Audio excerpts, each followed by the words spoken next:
El canal del Congreso presenta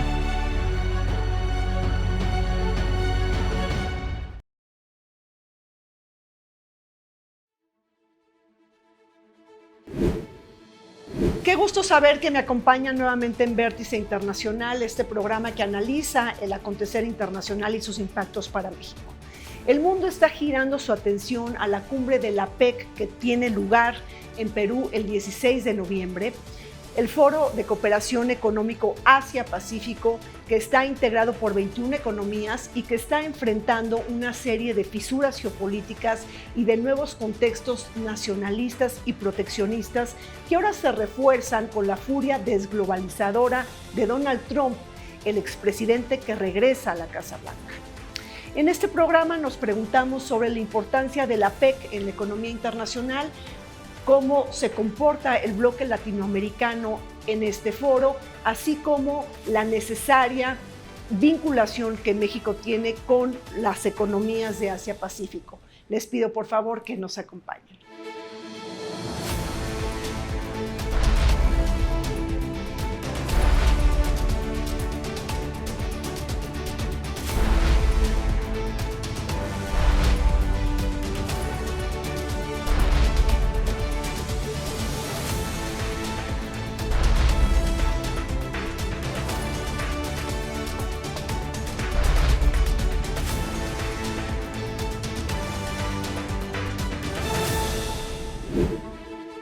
El APEC reúne a las economías más importantes de Asia-Pacífico con base en compromisos no vinculantes, diálogo abierto y respeto a las diferentes etapas del desarrollo de sus 21 países miembros. En su cumbre de 1994, este grupo de economías fijó el ambicioso objetivo de lograr un régimen de libre comercio e inversión para los miembros con economías desarrolladas en 2010. Y para los miembros con economías en desarrollo al 2020. Objetivos no materializados derivados de desacuerdos, tensiones entre países y la distinta interacción entre intereses nacionales. Sin embargo, este paraguas de países sí ha logrado proyectarse en la escena económica internacional. Una región que ha formalizado cientos de acuerdos preferenciales de libre comercio de tipo bilateral, subregional y extrarregional, y que ahora debe enfrentar nuevos desafíos para actualizar sus objetivos estratégicos y enfrentar la nueva ola proteccionista y nacionalista que impera en el mundo. Bajo la presidencia interina de Perú, se celebran los trabajos de la PEC, este foro de cooperación económico Asia-Pacífico que tendrá lugar en Lima con una cumbre de líderes el 16 de noviembre, un foro importante porque comulgan las principales economías del mundo como China, Estados Unidos, Japón y del que México forma parte. Desde el Salón Juárez de la antigua sede del Senado nos acompañan para hablar de este importante tema Vania de la Vega Chiota. Ella es secretaria académica del Programa Universitario de Estudios de Asia y África de la UNAM. Bienvenida, Vania. Muchas gracias, buenos días. Nos acompaña el doctor José Ramírez Bonilla. Él es académico del Centro de Estudios de Asia y África del Colegio de México. Gracias. Gracias, es un placer. Gracias. Gusto verte nuevamente, José.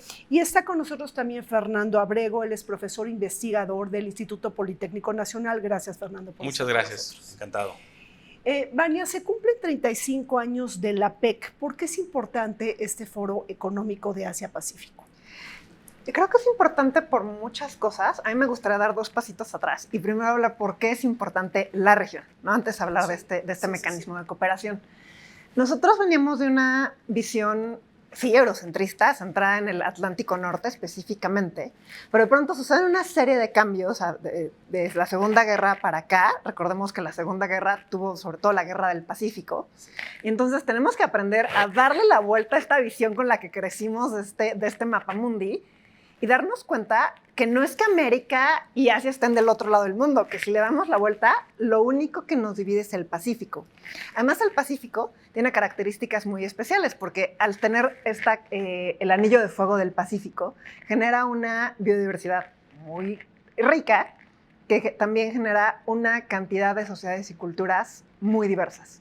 Entonces, a la hora de reunir a estas 21 economías, todos hablamos idiomas diferentes, creemos en cosas diferentes, nos expresamos de manera diferente. Entonces, bueno, pues un foro, porque es un foro, no, recordemos que no tiene un acta constitutiva, entonces este foro informal tiene su primer gran reto de cómo tomar acuerdos desde la diversidad. Ahora, José, ¿quién es APEC en el mundo? Es decir, ¿cuáles son sus atributos que lo destacan como un foro distintivo en el acontecer internacional? Muchas veces tiende a tomarse como si fuese un proyecto de integración económica regional. No lo es, habría que empezar diciendo eso. Lo que Vania ha insistido es que es un foro de carácter informal y esa es su principal característica. Muchos de los proyectos realizados entre los gobiernos y financiados por el secretariado de APEC tienen que ver sobre todo con la formación de los funcionarios públicos de cada país para que aprendan a llevarse con los otros de los otros países, por la misma razón que señalaba Vania. No hay un background cultural común y entonces es necesario aprender cómo negociar con los japoneses, con los coreanos, con cada una de las diferentes nacionalidades del foro. Y esto es lo que enriquece en particular a las actividades de este foro. Pero insisto, no es un proyecto de integración económica como muchas veces se le presenta. Es un foro informal. Fernando, cuando dice José que es un foro informal, estamos hablando que sus decisiones no son vinculantes, es decir, cómo se toman decisiones por voluntad política, por consensos, y cómo se lidia con estas divergencias. Creo que una palabra clave dentro de la APEC tiene que ver con esto que mencionabas, la voluntad de cumplir con los acuerdos. Sus decisiones efectivamente no son vinculantes y entonces no están obligados los miembros, porque ni siquiera podríamos hablar de que todos son estados, ¿no? Eso es una característica muy importante que tiene APEC por la situación, sobre todo de Taiwán, ¿no? Que es muy importante. Y entonces, pues lo que hacen es ponerse de acuerdo, establecer algunas características, establecer metas que podrán ser evaluadas, o bueno, que han sido evaluadas, de hecho, ¿no? Cada determinado tiempo, pero que pues no tienen la obligación formal al no haber un acta, ¿no? Que determine que todos están obligados a cumplir con esto, sino más bien es la voluntad. Pero hay una característica muy importante que a mí me llama mucho la atención y es que al ser un foro en el que todos están interesados en lo mismo, pues la mayoría busca cumplir con estos acuerdos, ¿no? Aunque sea de manera informal, pero la mayoría busca hacerlo. Incluso por ahí hay alguna promoción para pues, establecer quiénes son los que han cumplido y quiénes no y por qué características, no tanto para evidenciar, sino más bien para lograr que todos cumplan y se puedan ir avanzando en estos temas. Ahora, tengo entendido que el APEC, uno de sus propósitos, José, es sus objetivos compartidos es facilitar el comercio. ¿Cómo le vamos a hacer, cómo vamos a facilitar el comercio cuando tenemos una venia nacionalista, proteccionista, la victoria contundente de Donald Trump? ¿Cómo vamos a lidiar ahora con con este populismo que está en Estados Unidos?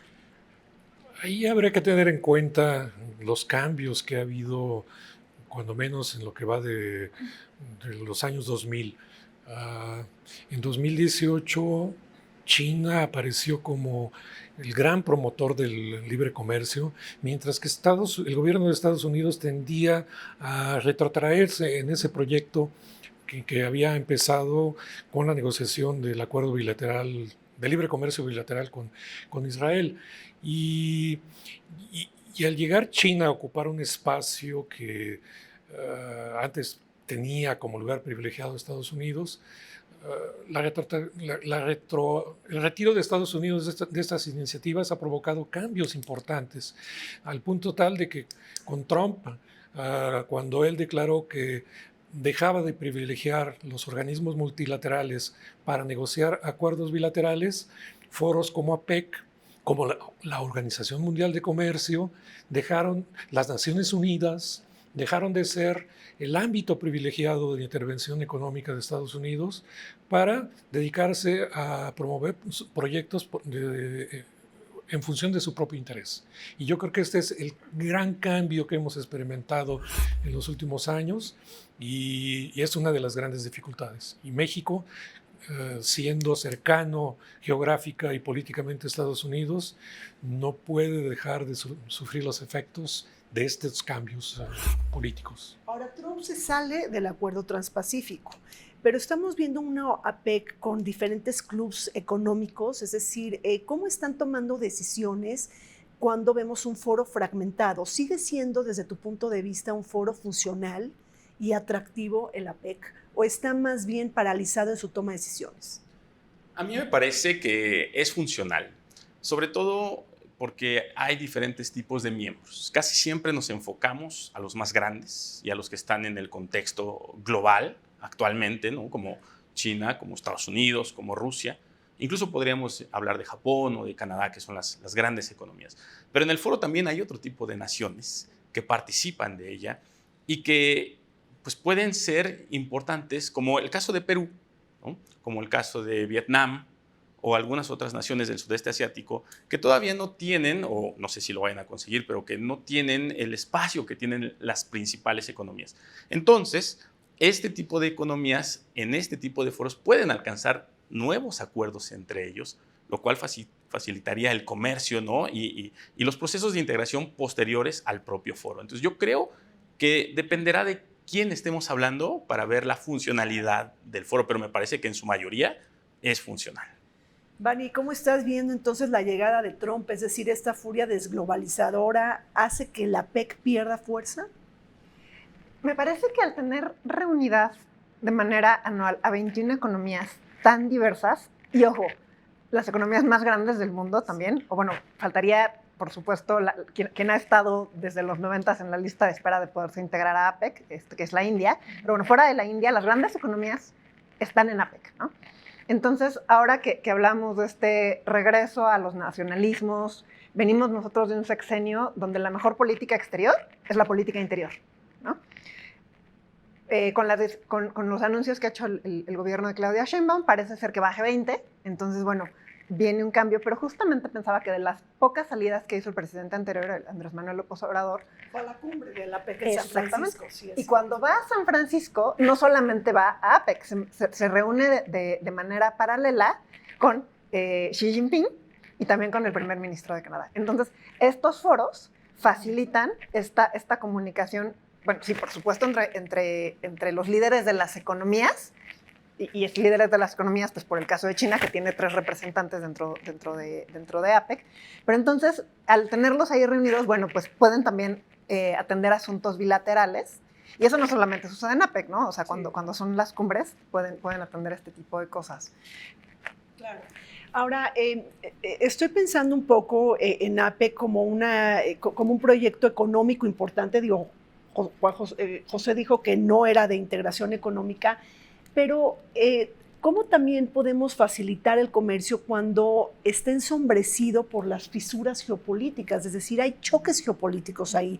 Tenemos todo lo que está pasando con las islas del mar de China oriental, tenemos toda la problemática de Taiwán, tenemos el tema de Ucrania, digo, Rusia es un país del Pacífico. Es decir, ¿cómo avanza este grupo, Fernando, ante choques tan importantes? Me parece, bueno, evidentemente no es un grupo que sea una integración económica, pero sí fomenta de manera alterna estas integraciones a través de esto que comentaba yo hace rato, ¿no? Y que comentaban en cuanto a que se pueden alcanzar ciertos objetivos o se pueden trazar nuevas metas en reuniones bilaterales o multilaterales a partir del foro. Me parece que el comercio puede seguir avanzando, porque aunque las grandes naciones tienen estos problemas, por ejemplo Rusia con Ucrania, ¿no? O el caso pues, de la guerra comercial que hay entre China y los Estados Unidos, al final el comercio siempre prevalece.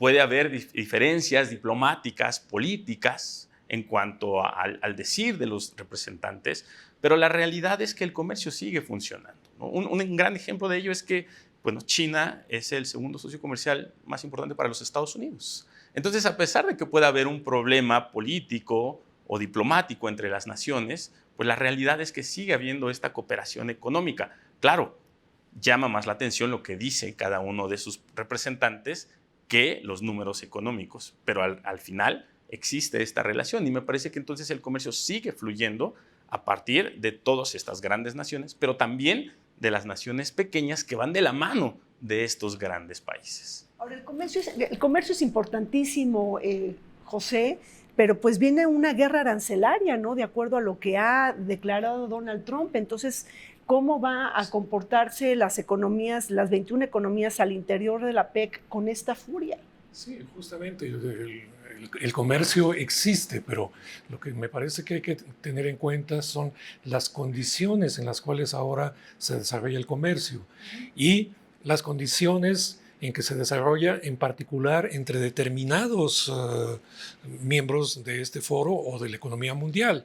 No es lo mismo el que hayamos tenido un tratado de libre comercio con Estados Unidos, donde se suponía que en principio las concesiones mutuas que se hacían los gobiernos participantes en este acuerdo de libre comercio eran consensuales, a tener un TIMEC, donde el gobierno de Estados Unidos impuso a sus dos contrapartes sus propios intereses y estos se vieron obligados a aceptar esos intereses con restricciones al comercio que no existían anteriormente en el Telecán y que ahora en el TIMEC se convierten en restricciones tremendas. El comercio existe, pero las condiciones en que se desarrollan son diferentes.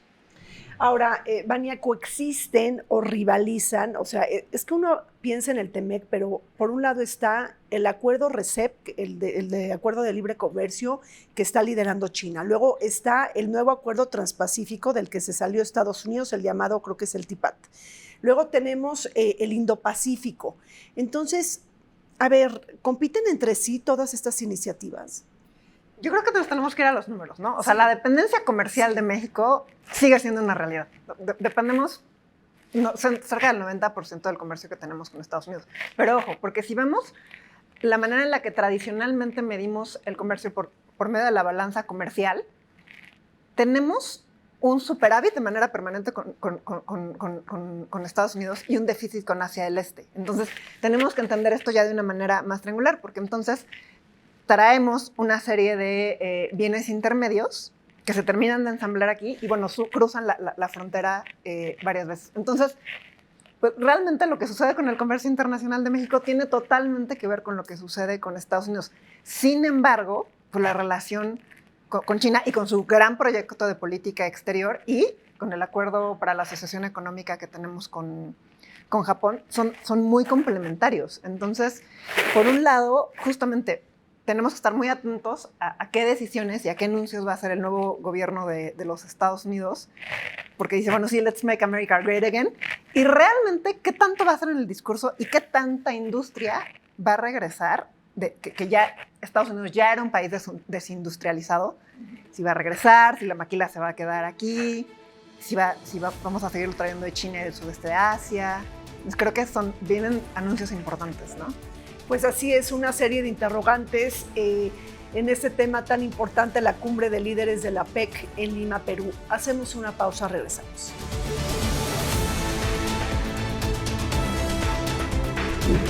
El Foro de Cooperación Económica Asia-Pacífico, APEC, fue establecido hace 35 años con la finalidad de reducir las barreras comerciales y facilitar el libre comercio y la inversión entre los países miembros. Compuesto por 21 economías, este foro se ha consolidado como un motor dinámico de crecimiento económico, representando casi el 40% de la población mundial, alrededor del 50% del comercio global y el 62% del PIB mundial. Desde su creación en 1989, el PIB real de la PEC ha aumentado de 19 trillones de dólares a 52.8 trillones en 2021, representando un crecimiento promedio del 6.7% anual.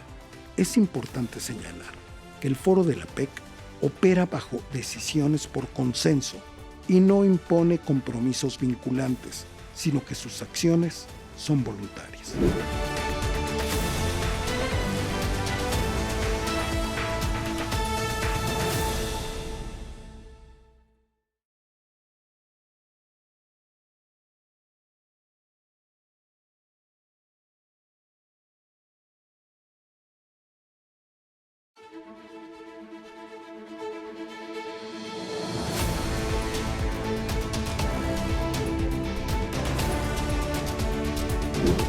Durante 35 años, la ruta de navegación de la PEC ha estado orientada hacia el cumplimiento de objetivos compartidos en materia de comercio, inversión e integración económica. Hoy, con la nueva revolución tecnológica, las economías de Asia-Pacífico deben enfrentar numerosos retos asociados a la innovación, digitalización y necesaria gobernanza de la inteligencia artificial, propósitos que se complejizan con la coexistencia de distintos esquemas de libre comercio en competencia entre los 21 países del Foro Económico. El Acuerdo Integral de Asociación Económica Regional comandado por China, el Acuerdo Integral y Progresivo de Asociación Transpacífico y la Alianza Indo-Pacífica, liderada por Estados Unidos, muestran los enormes obstáculos para avanzar en la simplificación de un solo acuerdo de libre comercio. A ello, habría que añadir las tensiones por la guerra en Ucrania, el mar de China Meridional y el estrecho de Taiwán. Estamos de regreso en este Salón Juárez de la antigua sede del Senado, conversando sobre la cumbre de líderes de la PEC que tendrá lugar en Lima, Perú, el 16 de noviembre. Un foro en el que participa México y somos país miembro.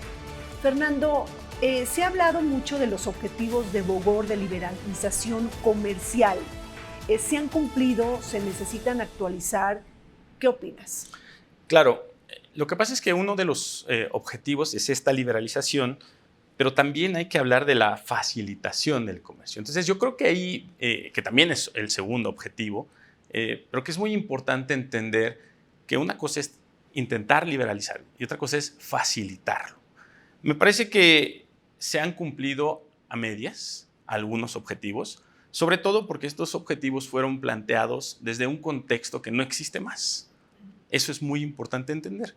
Estamos hablando de hace 30 años, no sé, cosas así, haciendo cuentas rápidas, pero algunos de los objetivos fueron planteados sin que algunos de las actuales economías hayan participado de esos objetivos.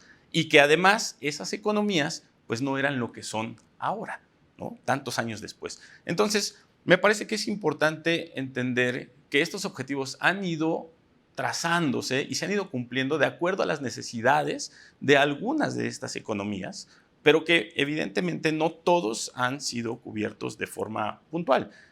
Habrá que entender que son una visión a futuro y que en esta visión bueno, se pudieran ir modificando y cumpliendo de acuerdo al contexto que va a ir viviendo cada una de estas economías. ¿Estás de acuerdo? Sí, solamente yo añadiría que estas modificaciones de los objetivos de APEC podríamos ubicarlas en 3 momentos diferentes. En el inicio, lo que proponía el grupo de personas eminentes con los objetivos de Bogor, en concreto, era una liberalización y facilitación comercial unilateral. Es decir, no era necesario que hubiese acuerdos entre los gobiernos, sino que cada gobierno por su lado, en 2010 los países desarrollados y en 2020 los países en desarrollo deberían de abatir todas sus restricciones comerciales internacionales. Era una liberalización unilateral, decían ellos. Poco a poco esto fue transitando hacia la creación de proyectos de libre comercio. Uno de los programas centrales que después fue sustituido a partir de 2010, cuando ya no se cumplieron estas metas de Bogor, fue el área de libre comercio de Asia del Pacífico, en la cual retomó China en 2018 y entonces ha seguido siendo uno de los leitmotiv de todas las reuniones de líderes de APEC principal, está en el centro, pero me parece que en la actualidad carece ya de un contenido específico en la medida en que el gran jugador internacional, Estados Unidos, no está dispuesto a ir a libre comercio y con él sus aliados. Entonces, libre comercio, pues sí puede ser una salida para economías secundarias, pero ya no creo yo que pueda ser considerado como una de las líneas principales del foro. Y entonces esto contradice la visión 2040. Bueno, la visión 2040 tiene este tema del crecimiento inclusivo, ¿no? Y resiliente. Entonces, efectivamente el mundo ya giró, ya se transformó. O sea, APEC surge después de la caída del muro de Berlín, del colapso de la Unión Soviética, y ahora, la década pasada, vemos cómo emerge el sur global, ¿no? Y entonces las discusiones ya van también en ese sentido. O sea, ¿quiénes son las economías del sur global? ¿Cuáles de esas economías del sur global participan en APEC? Y en ese sentido, vemos, bueno, pues que hay sures en el norte y nortes en el sur. Entonces, ¿cómo se garantiza este crecimiento incluyente y resiliente, que tiene que ver justamente con esta característica del Pacífico, en economías que sí, una cosa es lo que te dicen los números y otra es el día a día de la gente, ¿no? Y ahí, Fernando, ¿cómo estás viendo los objetivos que prioriza Perú? ¿Cuáles son los objetivos que Perú ha destacado dentro de su presidencia? Es presidente pro tempore. ¿Y cómo están estos colocados dentro del debate internacional? Bueno, me parece que primero hay que puntualizar la importancia del Perú, ¿no?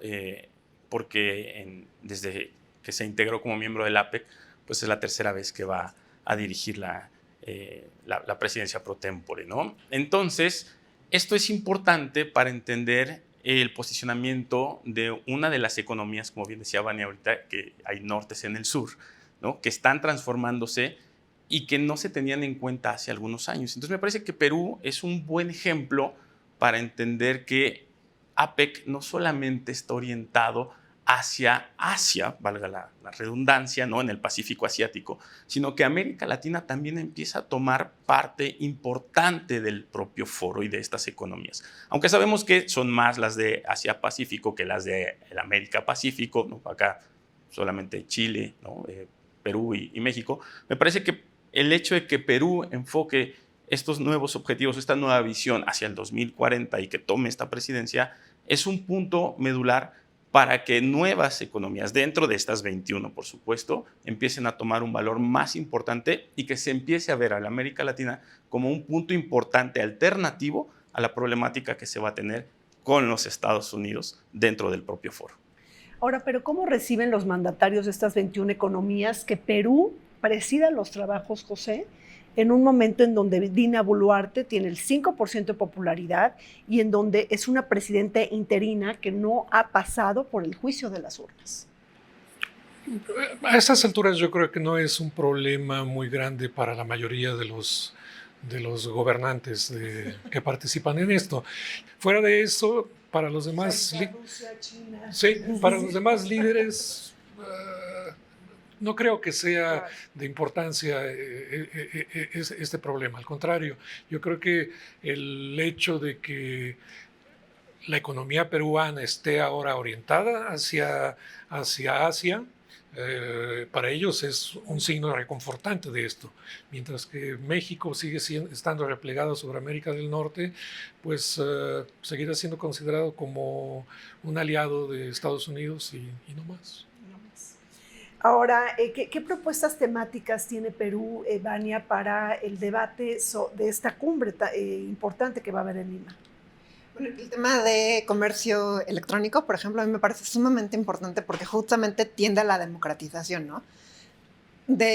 Preguntabas hace unos minutos de, bueno, ¿qué es lo que ha hecho APEC? Pues parte de las cosas que hace es medir. O sea, porque no podemos administrar algo que no hemos medido y en ese sentido no podemos mejorarlo. Entonces, una de las categorías que analiza es cómo está la economía digital, porque entonces, en tanto que pues ya hay mucha gente que tenemos celulares, que tienen aplicaciones y que tanto los usamos para temas financieros o para estar más bien en contacto con la gente, ¿no? Entonces, es una de las prioridades, la economía digital, porque en ese sentido también se puede regular y entonces jalar a la gente a la formalidad, que es uno de los temas que también en estas economías que han crecido de manera acelerada en las últimas décadas, pues el tema de la informalidad, incluido México, es un asunto prioritario, ¿no? Y Fernando, ¿algún otro tema que estés vislumbrando que destaca en la cumbre de líderes de la APEC? Pues me parece que es muy importante y ligado a lo que ha venido dentro de la Agenda 2030 de la ONU, pues el tema de la sostenibilidad es fundamental para las economías, ¿no? Entendemos que hay algunas economías que no lo toman tan en serio, ¿no? Hablando a lo mejor de los Estados Unidos o de China, casos como muy puntuales, pero me parece que es un tema importante porque estos temas son fundamentales para que surjan estos nuevos acuerdos comerciales que, aunque como José bien decía, pues no es el objetivo de la PEC como tal, pero sí estas economías que yo mencionaba que pudieran tomar algún beneficio de estos foros, pues tienen que ver con estos nuevos acuerdos y cómo gira el mundo ahora, y que no se pueden hacer negociaciones o alcanzar acuerdos pues sin tomar en cuenta todos los aspectos ambientales o sociales, ¿no? Claro, y el tema de mujeres, por ejemplo, Vania, figura, es decir, ¿cómo apoya el APEC a las mujeres empresarias? Por supuesto. Hay una de las herramientas de APEC que es el tablero de las mujeres y la economía en APEC, que a mí se me hace una herramienta fundamental. Divide por medio de 90 indicadores organizados en 5 categorías cuál es la situación de las mujeres en las 21 economías. Entonces, con esa herramienta puedo hacer un cruce de estadísticas y además hacer una comparación con las metas 2030 de Naciones Unidas, ¿no? O el índice global de las brechas de género y ver cómo estamos. Por ejemplo, en las 21 economías, las mujeres pueden comprar bienes raíces en las mismas condiciones que los hombres. Las mujeres pueden heredar. La respuesta ya para las 21 economías es sí. Pero no podemos llevar a cabo el mismo tipo de trabajo, sobre todo las que requieren esfuerzo físico u horarios nocturnos, por ejemplo. Entonces, este tablero se publica de manera bianual. La última edición que tenemos es la 2023, con datos de 2008 a 2022. Entonces, se pueden ver las trayectorias históricas. Obviamente, para la edición 2021 y para la edición 2023, tenemos el sesgo clarísimo de la pandemia, ¿no? O sea, se están recuperando, pues, no solamente las economías y la condición de las mujeres, sino la manera en la que las instituciones nacionales encargadas de la estadística recaban esa información. Previo a la pandemia, un dato que me parece muy interesante es cómo las mujeres que vivimos en estas economías padecemos en un 18% de anemia, ¿no? Ese es un dato que recoge y que pone a disposición de todos APEC. Y ese es un dato que, es decir, sale de todo el reporte de los estudios de la PEC, o sea, 18% de mujeres con anemia dentro de las economías de APEC. Esta es una generalización, o sea, es un promedio, pero si nosotros consultamos, lo podemos ver por cada una de las 21 economías de manera bianual de 2008 a 2023. Bueno, yo creo que es una herramienta importante. José, ¿algún otro tema que quieras destacar de la agenda? Sí, otra vez uno de los temas que viene trabajando en APEC en esta agenda 2020-2040 es el tema, no me gusta mucho el término de la traducción del inglés de resiliencia. No sé, habría que buscar otro término en español más adecuado. Pero ese me parece importante porque las economías de APEC han pasado cuando menos por 3 tipos de amenazas internacionales diferentes y buscan como mecanismos para superar ese tipo de amenazas. La primera fue el terrorismo en 2001. Y de inmediato hubo acuerdos dentro de APEC para combatir el terrorismo. Incluso la administración Bush estaba para que fuese introducido como un tema central en la agenda de APEC. Dio la casualidad que en 2001 China era quien presidiría el foro y por lo tanto hubo renuencia a introducir el tema como un eje central. Lo introdujeron colateralmente. Después tuvimos la pandemia de 2020. Y ese fue otro tema tremendo al cual han buscado darle respuesta para evitar este tipo de disrupciones económicas y encontrar respuestas prontas para superar estas crisis. Tú tienes un libro, ¿no? Del tema de la pandemia y sus implicaciones en Asia-Pacífico. Así es, trabajamos el tema con colegas de diferentes instituciones. Fue un libro editado, en este caso, por el Centro Regional de Estudios Interdisciplinarios, el CRIM, de Cuernavaca, sí, de la UNAM.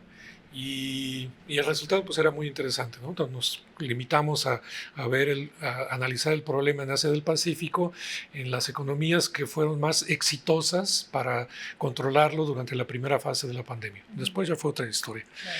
Y ahora el gran reto es algo que señalabas tú al principio, la desglobalización. Cómo el retroceso de los mecanismos de libre comercio puede convertirse en un problema mayor para el conjunto de las economías miembros de APEC y para el conjunto del sistema económico internacional. Yo creo que esas son las tres grandes cuestiones, y el tema de la resiliencia, si lo digo bien, no sé, es medio complejo, por eso prefiero usar otros términos, pero es por eso importante, y por eso me parece que ahora en Perú volverán a darle importancia que merita. Claro. Fernando, ¿quién va a la cumbre de líderes de la APEC? ¿Alguna confirmación? Algunas controversias sobre quién va, quién no va. Platícanos un poquito eso. Bueno, hay que tomar en cuenta que pues existen algunas problemáticas, por llamarlo de alguna forma, ¿no? Dentro de los Estados miembros. Tendrían que ir los jefes de Estado. Eso fue uno de los acuerdos de los 90s, ¿no? que se fueron... 21 jefes de Estado de las 21 economías. Sí. Es que justo... Exacto. Líderes económicos, ¿no? Porque si nos vamos país por país, más bien economía por economía, como son nombrados dentro de la APEC, ¿no? Pues entonces tendríamos algunas situaciones importantes, como el caso de Taiwán, ¿no? En donde no va el presidente, sino va algún enviado por parte del gobierno en el entendido de China, ¿no? Ahí hay una situación importante hablando de Rusia, ¿no? Habría que ponerle ahí puntos suspensivos.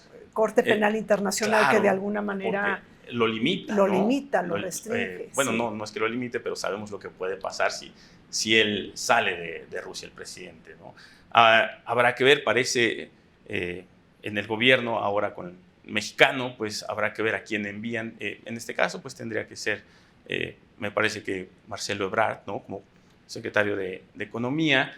Él tiene además experiencia en foros, siendo nuestro secretario de Relaciones Exteriores en el sexenio pasado, en gran parte del sexenio pasado. Él tiene estas facultades. Habría que ver, como ya lo mencionaba, sobre todo pues, por la dinámica que existe entre México y Perú, aunque no con la presidenta Claudia Sheinbaum, pero pues sí con la misma línea que se maneja dentro del gobierno, ¿no? que se tenía desde López Obrador.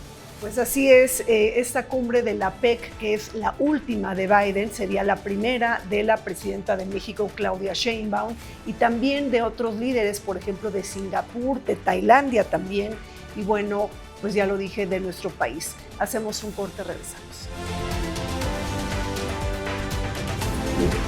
A pesar de que el comercio entre los países de APEC se redujo en 2023 con caídas del 6% en las exportaciones y del 6.7% en las importaciones, el PIB de la APEC creció un 3.5%, superando tanto el promedio del crecimiento mundial como el del propio foro en 2022. Para 2024, se anticipa un crecimiento similar del 3.4%, que también sería superior al del resto del mundo. Sin embargo, se prevé una moderación en 2025 y 2026 debido a incertidumbres geopolíticas, proteccionismo comercial y fluctuaciones en los precios de las materias primas. En este contexto, es positivo destacar que la tasa de inflación ha ido disminuyendo de forma constante. El año pasado, la inflación promedio fue del 3.9% frente al 5.9% de 2022. Y los últimos datos de marzo de 2024 indican que la inflación en la APEC volvió a caer al 2.9% interanual.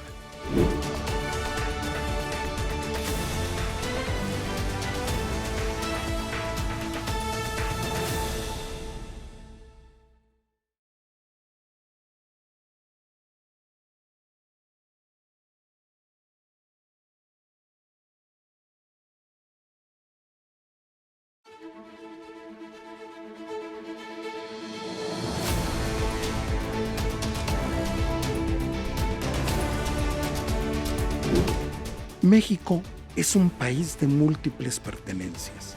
Somos un país miembro de la PEC junto con otros países latinoamericanos como Chile y Perú, mientras que México tiene firmado 12 tratados de libre comercio con alrededor de 45 países. Perú tiene acuerdos con China, Singapur, Tailandia, Estados Unidos, Canadá, Corea del Sur, Japón, Australia y con países miembros de la Alianza Pacífico como Chile y México. En esta ocasión, y bajo la presidencia peruana, se han instaurado una serie de prioridades dentro de su agenda de trabajo. Fortalecer el crecimiento inclusivo e interconectado, promover la transición energética y la descarbonización de las actividades económicas, así como mejorar la seguridad alimentaria entre los países miembros. Seguimos aquí desde el Salón Juárez de la antigua sede del Senado comentando sobre la cumbre de líderes de APEC que tendrá lugar en Perú el 16 de noviembre. Vania, ¿cuál es la importancia de Asia-Pacífico para las economías de América Latina que pertenecen al Pacífico? Es decir, ¿por qué sería un bloque tan importante para América Latina?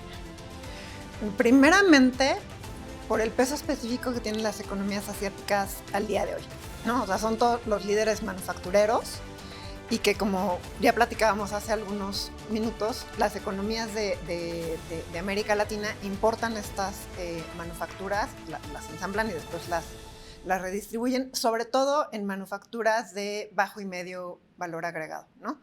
Las de alto valor agregado también de algunas de estas economías, sobre todo de Japón y últimamente también de Corea y de la República Popular China y también de la República de China se traen. Eso es lo primero. Lo segundo, pues por supuesto la dependencia comercial que tenemos en el caso muy específico de México con Estados Unidos.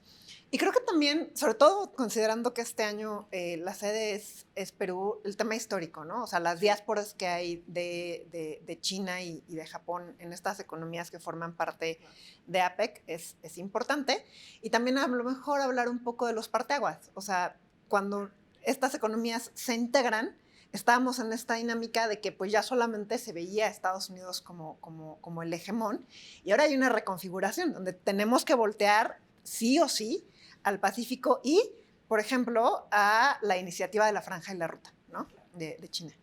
Pero Fernando, entonces tú sí ves que América Latina se ha beneficiado de potencializar, por ejemplo, sus exportaciones. O sea, cuando hablo de América Latina, ¿cuáles son los países que participan en el APEC?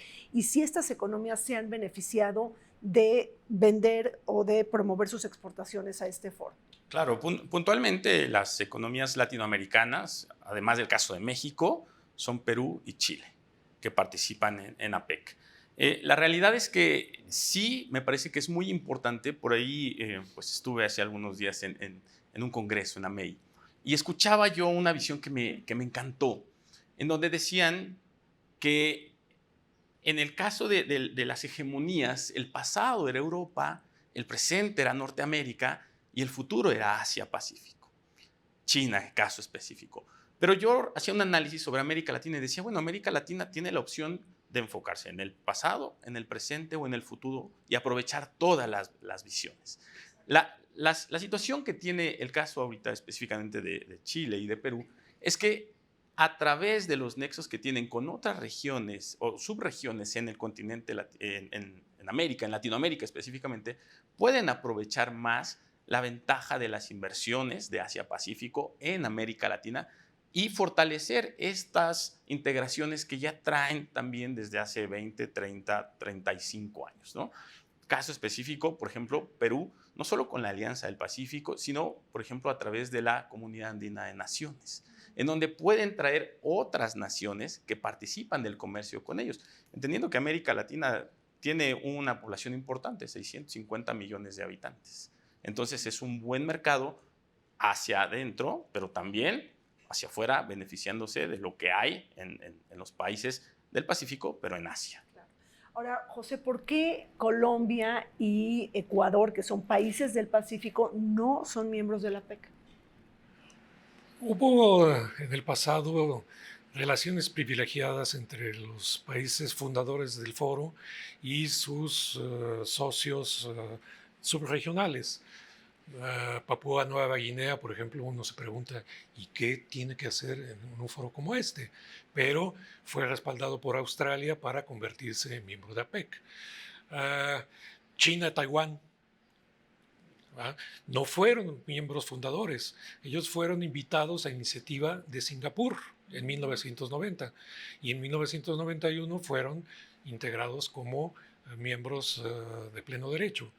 México fue respaldado por Estados Unidos, obviamente, y México siempre ha sido considerado más como un país que está volcado hacia América del Norte, pero no hacia el Pacífico. Perú fue respaldado por Japón a causa de los nexos poblacionales que hay en ese caso, y el caso de Chile es muy particular porque podríamos decir que fue muy en función de sus propios méritos diplomáticos que fue miembro de APEC. Colombia era, antes que Perú, uno de los candidatos a integrarse al foro. En términos económicos, era más interesante tener una economía diversificada como la colombiana, más que una orientada hacia la producción de materias primas de origen mineral o alimentos. Pero desafortunadamente no tuvo un padrinazgo que le permitiese sumarse. Ecuador hasta ahora no ha manifestado mucho interés en incorporarse al foro.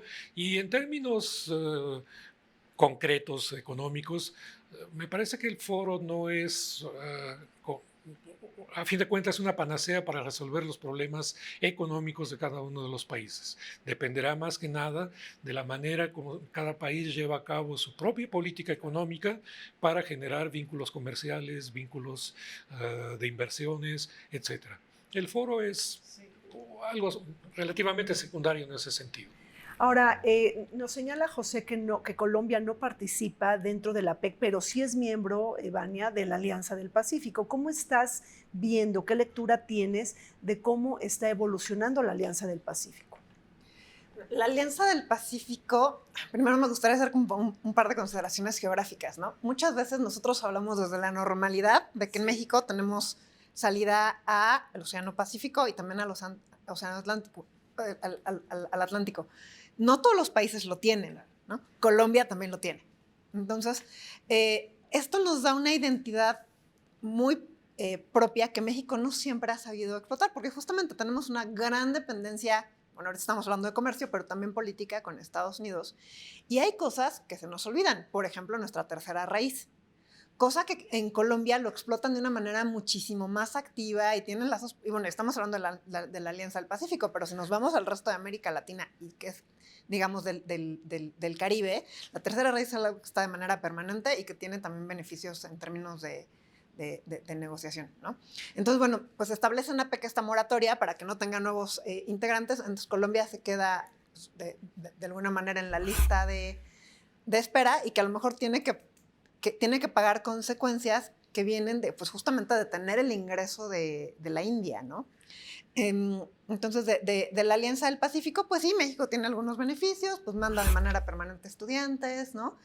Pero nuestros ojos no ven a América Latina, si en la retórica, si en términos de identidad, ven muy poco al Pacífico, aunque bueno, si salimos a la calle, contamos 10 coches y veamos, ¿no? O sea, va a haber probablemente de la pandemia para acá 5 chinos, 3 japoneses y a lo mejor un alemán y un coreano, ¿no? Claro. Entonces, una cosa es como las decisiones políticas, otra cosa es lo que la manufactura, porque además el tema de los coches no es un asunto menor, o sea, la aportación que hace la industria automotriz y de autopartes al PIB es súper significativa, ¿no? Y está altamente globalizada. Está ahí el Bajío, tenemos ya de manera tradicional la frontera norte, entonces la relación con Asia y con Estados Unidos, ahí es donde cierra la pinza. Ahora, Fernando, dentro de nuestros principales 10 socios comerciales, 7, si no me equivoco, son del Pacífico, está obviamente incluyéndose Estados Unidos. Nuestra mirada tiene que ser hacia allá. Me parece que sí, en el entendido de lo que se ha comentado, que no podemos desligarnos de la economía estadounidense, estamos compenetrados al 90%, ¿no? pero que debemos de buscar esa visión. No con esto quiero decir que nos olvidemos de Europa, que es una región importante, pero sobre todo por lo que puede ofrecer el propio APEC, ¿no? 50% de la economía mundial cruza por ahí, ¿no? No sé, me parece que el 50% de la población también es parte de APEC, el 60% del PIB mundial. Entonces, México está obligado a buscar en ese resquicio que le queda en sus negociaciones, en su comercio, pues a orientarse hacia el Pacífico. Me parece que es fundamental que podamos, por lo menos desde una visión de gobierno, dirigirnos hacia allá. ¿Y qué recomendación le darías, José, al nuevo gobierno que, bueno, ya se estrena con Claudia Sheinbaum, ya cumplimos más de un mes de gobierno? ¿Hacia dónde, qué debería de hacer este nuevo gobierno frente a Asia-Pacífico? O sea, ¿qué recomendarías? Híjole, lo primero que se me ocurre y que me parece lo más urgente es recuperar parte de la soberanía comprometida en el TIMEC. El TIMEC nos prohíbe establecer acuerdos con economías que no son de mercado. Le hace China. El TIMEC prohíbe utilizar la moneda como medio para restablecer equilibrios en la balanza exterior de México. Estados Unidos lo hace a través de la Reserva Federal sin ningún problema. Al ser el dólar la moneda de cambio más utilizada, la tasa de cambio, las tasas de interés que decreta la Reserva Federal modifican necesariamente cualquier paridad con el dólar. Y a nosotros nos han limitado esa posibilidad.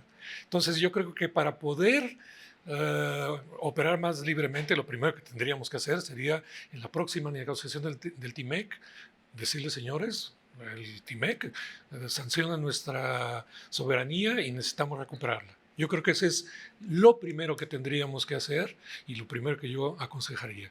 Claro, es mucho riesgo en términos de los intereses nacionales si consideramos la fuerte dependencia con respecto a Estados Unidos. Fernando, brevemente, ¿tú qué recomendarías? Y Vania también, después de Fernando.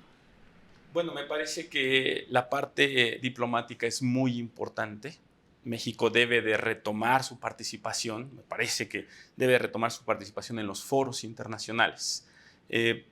Entiendo que es la misma dinámica de gobierno que el sexenio pasado, pero esta tiene que marcar una diferencia porque México no puede apartarse del orden internacional globalizado o desglobalizado, pero tiene que haber una presencia importante. Entonces me parece que la presidenta y su gabinete tienen una labor importante para fortalecer su presencia en este tipo de foros, en donde no participa cualquiera, sino son 21 economías muy importantes, con los datos que mencionaba yo hace rato. Vania. A Claudia Sheinbaum la escuchamos hablar en inglés desde campaña, entonces creo que esa es una señal de que regresa México a los escenarios internacionales. Está confirmada a G20, no así para APEC, pero bueno, vamos a ver qué va a suceder en estos días. La relación con Estados Unidos va a ser, creo que muy retador, ser la primera presidenta mujer de México, que la contraparte del socio político más importante sea Donald Trump y no Kamala Harris, ¿no? Entonces, ahí creo que va a tener que utilizar muchas de sus capacidades de negociadora. Me parece que en el gabinete hay dos puestos clave muy interesantes. Primero, que el secretario de Economía fue canciller, ¿no? Y que el canciller actual pues tiene una visión internacional muy sólida porque ya estuvo en Naciones Unidas. Entonces, el canciller, exactamente, sí, Juan Ramón de la Fuente. Entonces, vamos a ver de qué manera se activa esta agenda internacional. No es que estuviera inactiva, pero que el jefe de Estado tenga una visión que es simplemente la prolongación de la política interior. Bueno, pues tienes que poner la complejidad que implica la política internacional específicamente para Asia y Pacífico, que no es homogénea tampoco. O sea, no es lo mismo negociar con los chinos, con los japoneses, con Brunei, con Papúa Nueva Guinea, con Australia, de entrada por el idioma, ¿no? O sea, por la manera en la que se expresan, cómo van a ver si va a ser un seguimiento, si no, que sea una mujer presidenta, en fin. O sea, bueno, muchísimas gracias por esta mesa de análisis, este intercambio de opiniones con Fernando Abrego, con Vania de la Vega y con José Ramírez Bonilla. Hacemos una pausa, volvemos. México, junto a Perú y Chile, es uno de los 3 países latinoamericanos en APEC. La región de Asia-Pacífico es prioritaria para nuestro país por sus lazos económicos y políticos, además de la magnitud de su mercado. Entre 2018 y 2020, México dirigió alrededor del 85% de sus exportaciones a las 20 economías de APEC, de donde también provino el 81% de sus importaciones. En 2023, el comercio con APEC representó el 87.4% del comercio total de México, siendo 8 de sus 10 principales socios comerciales miembros de este foro. Además, en 2022, los países de APEC invirtieron en México cerca de 336,000 millones de dólares, equivalentes al 61% de la inversión extranjera directa recibida. México también participa en 10 tratados de libre comercio en la región, tanto a nivel bilateral como multilateral. Desde el Salón Juárez de la antigua sede del Senado me despido de ustedes. Vértice Internacional, un programa que se transmite todos los martes y sábados por el canal del Congreso.